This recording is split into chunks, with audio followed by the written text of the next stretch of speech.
I got home at 3 a.m. after a long drive. The house was empty. There was an A4 envelope on the kitchen table. Curious, I opened it and took out the contents. Flipping through the pages, I noticed a handwritten letter, some legal papers, and a divorce petition already signed by my wife. I read the letter. My dear David, I feel a little awkward using this term, but despite what I have done to you, I think that after 26 years of marriage, you will allow me this small indulgence. There's no easy way to tell you this, but I left you. By the time you read this, I will have crossed the border and will be out of your reach. I intend to spend the rest of my life lying in luxury on a beach somewhere in the tropics. Yes, that was a different man. His name is Michael, and I know I've found my true soulmate in him. If you could see us together and see how much we love each other, I'm sure you would be happy for me. To give this some emotional closure, I can confirm that yes, I have had a sexual relationship with him for the past 9 months. No, he's nowhere near as good a lover as you are, but our relationship is far more emotional than sexual anyway. He keeps me under some kind of control, and I just can't say no to him. He was the one who talked me into taking the financial steps, which I did. Since I still love you and you don't deserve what I did, I thought it was the least I could do to give you all the details. First of all, I mortgaged the house and took the $453,000 in taxes that we had. After years of practice, the bank accepted my copy of your signature. To be fair, I left you a signed power of attorney so you could transfer the title from our joint names solely to yourself. Second, I withdrew $790,000 from all of our bank accounts and took it with me. I fought hard with Michael to let you keep some of the money, but he said no. Sorry, Dave, I just can't resist him. I also sold my Lexus and got $45,000 from it. Of course, I'm taking all my jewelry with me. Third, and most painful, I sold 75% of the stock in our company that my dad left me in his will. You'll still have your 25%, but on Monday, the new owners will no doubt tell you what the future holds, no doubt. I don't feel too bad about this, as I felt it was mine to sell. I know you wanted to keep it as a foundation for Jody, Ryan, and Pat, but Michael and I need the money. We had to sell the stock cheap since it was a cash deal and a little iffy. I've never met the people who bought it as I worked through a middleman, so I don't know what they are like. Trust me, I sincerely hope they keep you as manager and Ryan stays there. The $5.8 million that this deal brought me, we're taking that with us, too. Don't think it's all one-sided. Michael also mortgaged his house, using the same trick I did, and cleared out his bank accounts. He also took all of his wife's jewelry, which I thought was a bit sneaky. His share is much smaller than mine, but still amounts to over $1.2 million. The only concession to decency he made to her was leaving his wife with power of attorney and clean-signed divorce papers. I feel a little sorry for her, but since I've never met her, I'll live. I'll continue. Please find the attached blank divorce petition. It already has my witness signature on it. I don't want you to get your hopes up that I'll come back. I'll live happily ever after without you. It seems unfair to me that you have to wait 12 months to divorce me because I left you. I expect you to file immediately and keep all our assets for yourself. Hopefully, 25% of the company will provide you with a decent retirement. Please give my best wishes to the children, and if you can, protect what I have done. I know they never forgave me for that affair 5 years ago, but it will still hurt me to never see them again. When I get settled, I will send my friend Cindy an address where you can send me letters. I believe she will never open it to you. She doesn't like you since you turned her down when she came to see you that time. Again, if you can find it in your heart, I would love to get pictures of any grandchildren we end up having. After the 7-year statute of limitations is up, I might even go back and see them. I understand if you don't want to see me. Well, I won't be flirting anymore. You may notice that the bottom of this page is creased. That's from my tears. You don't deserve this, and I am truly sorry for my weakness. The only thing that gets me through this is the thought of spending the rest of my days on the beach in the arms of my one true love. Goodbye, my dear David. I will always remember you fondly as a wonderful husband, father, and provider. I'm just sorry I can't match your love and devotion. Kate.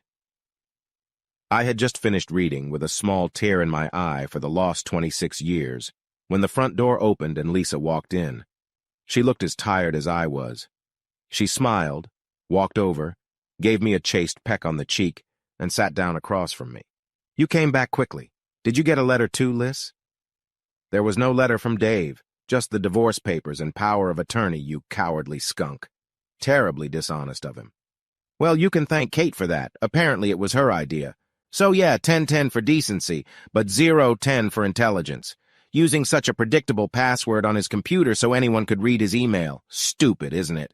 I guess he didn't think I'd be looking over his shoulder 5 years from now. What's in your email?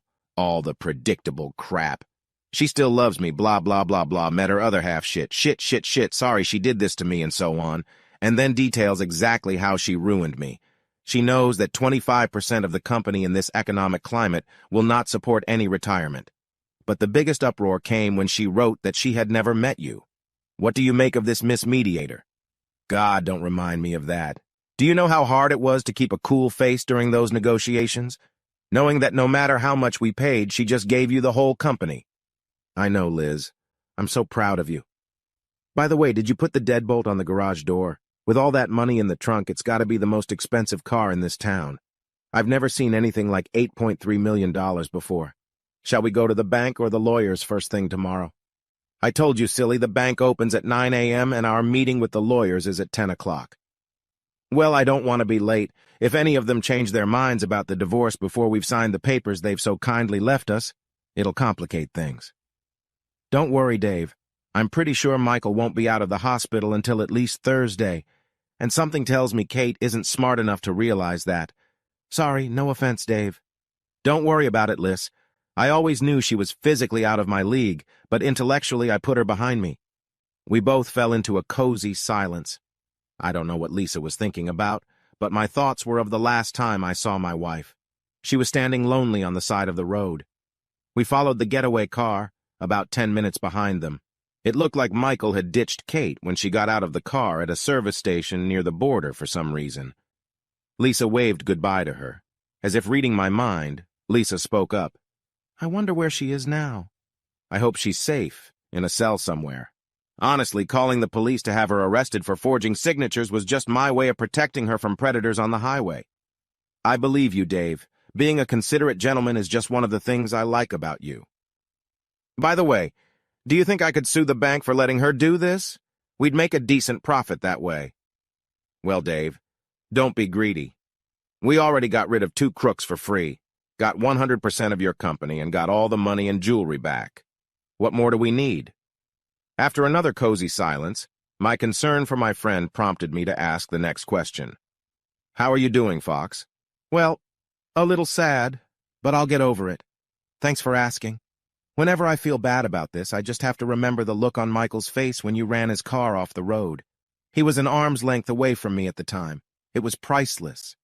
You don't think you're going to get in trouble for beating him up. I know it's a man thing, but you gave him a good beating. Why do you think I waited for him to cross the border? Anyway, what do you mean I'm in trouble? You mean us? I saw you kick him in the balls at least 8 times. It's already done.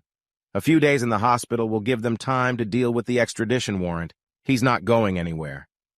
There was another silence. Are you still excited to come with me tomorrow when I explain all this to my kids, Dave? Of course, Lisa. It wouldn't occur to me to let you do it on your own. What are friends for? For a few more minutes, we both pondered our own thoughts. Lisa's cell phone rang. She answered C. I'm sorry, I don't speak English very well. And she hung up. It seemed they had found my dear husband. That was his only phone call. After another minute of cozy silence. Isn't it ironic, Dave? They thought they could get our share of our marriages and be free, with having to live in luxurious exile for a few years. Instead, we get their share and our freedom by staying here. Yes, ironic. I'm sure they thought it was a solid plan at the time. Speaking of marriage, I penciled in that my 3 monsters were coming tomorrow to help with the wedding invitations, but thought about the fact that it could wait. Are you still excited about Ryan being best man? Of course, it's your choice. It's weird as hell that your son is your best man. You know it's tradition for the bride to marry the best man if the groom doesn't show up, right? No, I didn't hear that. But don't worry. The wild horses couldn't keep me away from you that day. We finally had a real kiss, but only for about 5 minutes. We parted, and I looked into the eyes I fell in love with 8 months ago. So, honey, now that we have 2 signatures on our divorce petition, can we retire upstairs and finally begin our love affair? You know I'm really tempted, Dave, but why don't we wait? I'm a little tired. That way we can make it really special, but I'll settle for one of your famous all-night cuddles. Which means all night we have to be at the bank in 5 hours. All the more reason to get some sleep. Damn you, horny old goat. As I followed Lisa up the stairs, not for the first time wondering what that gorgeous body looked like naked, I remembered the question I was about to ask. Have you decided where you want to go on our honeymoon, Liz? How about lounging on some tropical beach for a while? It's funny you should say that, Lisa.